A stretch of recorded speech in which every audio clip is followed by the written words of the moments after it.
আসসালামু আলাইকুম রহমতুল্লাহ। আমি আজকে আপনাদের সামনে আলাপ করব এমন একটি বিষয় নিয়ে যা আমাদের ধর্মের সাথে গুরুতরভাবে জড়িত। বিষয়বস্তু হচ্ছে হেরা গুহার নির্জনতা ও সত্যের অনুসন্ধান। আজ থেকে প্রায় ১৪০০ বছর আগের কথা।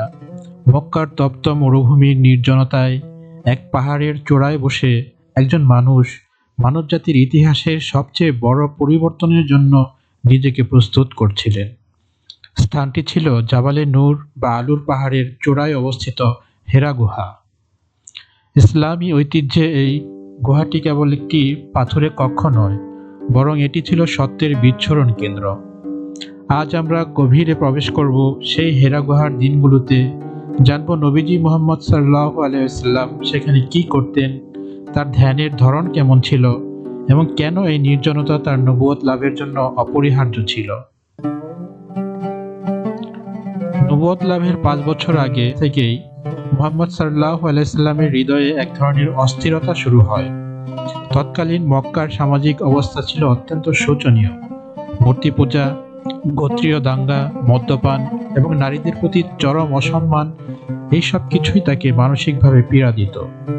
তিনি বুঝতে পেরেছিলেন যে চারপাশে এই সমাজ সঠিক পথে নেই, কিন্তু সঠিক পথটি কি তা তার জানা ছিল না। এই অস্থিরতা এবং সত্যের সন্ধানে তিনি মক্কার কোলাহল থেকে দূরে সরে যাওয়ার সিদ্ধান্ত নেন। তিনি কেবল একজন সাধারণ মানুষ হিসেবে নন, বরং একজন সত্যসন্ধানী বা হানিফ হিসেবে পরম করুণাময় আল্লাহর ইবাদত করার সংকল্প করেন। তার এই অনুসন্ধান ছিল মূলত আত্মিক শান্তি এবং মহাবিশ্বের স্রষ্টার সাথে সম্পর্কের গভীরতা খোঁজা। হেরা গুহাটি মক্কা থেকে প্রায় ২ মাইল দূরে ছিল এবং এটি এমনভাবে অবস্থিত যে সেখান থেকে মক্কার কাবার দৃশ্য স্পষ্টভাবে দেখা যেত। হেরা গুহা অত্যন্ত ছোট একটি জায়গা, দৈর্ঘ্যে প্রায় ৪ গজ এবং প্রস্থে ১.৫-২ গজের মতো। এখানে দীর্ঘ সময় অবস্থান করা শারীরিক ও মানসিকভাবে ছিল বেশ চ্যালেঞ্জিং। তবুও কেন তিনি এই স্থানটি বেছে নিয়েছিলেন? গবেষণায় দেখা যায় যে এই পাহাড়ের উচ্চতা এবং গুহার নির্জনতা তাকে বাইরের জগতের কোলাহল থেকে সম্পূর্ণ বিচ্ছিন্ন করে দিয়েছিল। এই দীর্ঘ দিনগুলোতে তার দিনপঞ্জি কেমন ছিল? খাবার ও পানীয়। তিনি সাথে নিতেন সামান্য কিছু ছাতু এবং পানি। অনেক সময় হযরত খাদিজা রাদিয়াল্লাহু আনহা নিজে পাহাড়ে উঠে তার জন্য খাবার নিয়ে আসতেন।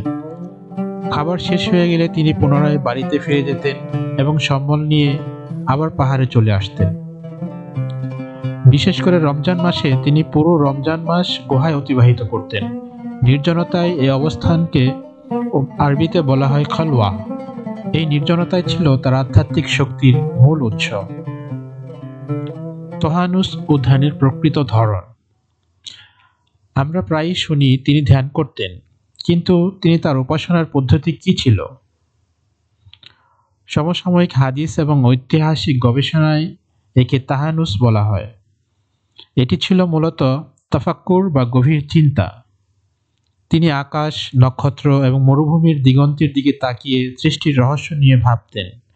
তিনি তার পূর্বপুরুষ হযরত ইব্রাহিম আলাইহিস সালামের একত্ববাদী আদর্শ অনুযায়ী ইবাদত করতেন। এই সময়টি ছিল তার হৃদয়ের এক ধরনের বিশেষ উন্মোচন এর প্রস্তুতি। গবেষকদের মতে এটি ছিল কেবল নীরবতা নয়, বরং একটি সুশৃঙ্খল মানসিক ও আধ্যাত্মিক মডেল, যা তাকে ওহী গ্রহণের জন্য মানসিকভাবে পরিণত ও ম্যাচিউরড করে তুলেছিল। হেরা গুহার এই নির্জনতা মুহাম্মদ সাল্লাল্লাহু আলাইহি সাল্লামকে শিখিয়েছিলেন কিভাবে সমাজ ও পরিবেশের নেতিবাচক প্রভাব থেকে মুক্ত হয়ে নিজের ভেতরকার আলোর সন্ধান করতে হয়। তার এই ধ্যান ছিল এক ধরনের আধ্যাত্মিক যুদ্ধ বা জিহাদ আন নফস। সূচনা। অবশেষে আসলো সেই মহেন্দ্রক্ষণ। ৬১০ খ্রিস্টাব্দে রমজান মাসের এক শেষ রাতে হেরা গুহা আলোকিত হয়ে উঠল। ফেরেশতা জিবরাইল আলাইহিস সালাম আবির্ভূত হলেন আল্লাহর বাণী নিয়ে। প্রথম শব্দটি ছিল ইকরা, পাঠ করো। এই ওহী যখন তার উপর নাজিল হচ্ছিল, তখন তা ছিল এক প্রচণ্ড অভিজ্ঞতার মতো। রাসূলুল্লাহ সাল্লাল্লাহু আলাইহি সাল্লামের পবিত্র হৃদয়ে কোরআনের এই বাণীগুলো এমনভাবে গেঁথে গিয়েছিল যেন তা একটি জীবন্ত ফলক। হেরা গুহার সেই নিঃসঙ্গ মুহূর্তগুলো সার্থকতা পেল আল্লাহর পক্ষ থেকে সত্যের ঘোষণা আসার মাধ্যমে। তিনি যে সত্যের খোঁজ করেছিলেন তা সরাসরি তার কাছে পৌঁছে গেল। গুহা থেকে তিনি যখন নেমে আসছিলেন তখন তার পৃথিবী সম্পূর্ণ বদলে গিয়েছিল। নির্জন হেরা গুহার সেই সাধক এখন সমগ্র জগতের রহমত হিসেবে আবির্ভূত হলেন। আজকের এই কোলাহলপূর্ণ ডিজিটাল যুগে আমরা কি হেরার শিক্ষা নিতে পারি? আধুনিক গবেষকরা বলছেন, হেরা এক্সপেরিয়েন্স বর্তমান মানুষের জন্য একটি পিউরিফিকেশন মডেল বা আত্মশুদ্ধির পথ হতে পারে। এই নির্জনতা আমাদের শেখায় মাঝে মাঝে সব ছেড়ে নিজেকে সময় দেওয়া এবং স্রষ্টার সাথে সংযোগ স্থাপন করা কতটা জরুরি। হেরা গুহা আমাদের মনে করিয়ে দেয়, অন্ধকার জগৎ থেকে বের হওয়ার জন্য আলোর খোঁজ করতে হবে এবং সেই আলো প্রথমে নিজের ভেতরে জ্বালাতে হয়। নবীজি মুহাম্মদ সাল্লাল্লাহু আলাইহি সাল্লামের হেরা গুহার নির্জনতা বা ধ্যান এবং বর্তমান মুসলিম সমাজের আচারিক ইবাদতের মধ্যে একটি গভীর ও যৌক্তিক সংযোগ রয়েছে। হেরা গুহার সে খলওয়া বা নির্জন সাধনা ছিল মূলত আত্মিক প্রস্তুতির একটি পর্যায়, যা পরবর্তীকালে বিধিবদ্ধ ইবাদতের রূপ নিয়েছে। হেরা গুহা একটি আধ্যাত্মিক মডেল। গবেষণায় হেরা গুহার অভিজ্ঞতাকে বর্তমান মানুষের জন্য একটি অনন্য মডেল বা পিউরিফিকেশন মডেল হিসেবে দেখা হয়। নবীজি সাল্লাল্লাহু আলাইহি সাল্লাম সেখানে যে নির্জনতা এবং আধ্যাত্মিকতা চর্চা করেছিলেন, বর্তমানে আচারিক ধর্ম সেই আত্মশুদ্ধির উদ্দেশ্য বহন করে। সুতরাং প্রেক্ষাপটে যে প্রতিটি ইবাদত যেন এক একটি ছোট ছোট হেরা অভিজ্ঞতা, যা মানুষকে বাইরের কোলাহল থেকে সরিয়ে স্রষ্টার সাথে সংযুক্ত করে। নামাজের ধ্যানমগ্নতা। হেরা গুহায় নবীজি সাল্লাল্লাহু আলাইহি সাল্লাম যে দীর্ঘ সময় গভীর চিন্তায় মগ্ন থাকতেন, ইসলামের প্রধান আচার নামাজ তারই একটি নিয়মিত ও সুশৃঙ্খল রূপ। নামাজের মূল শর্ত হল খুশু খুজু বা একাগ্রতা, যা ধ্যানের সমতুল্য।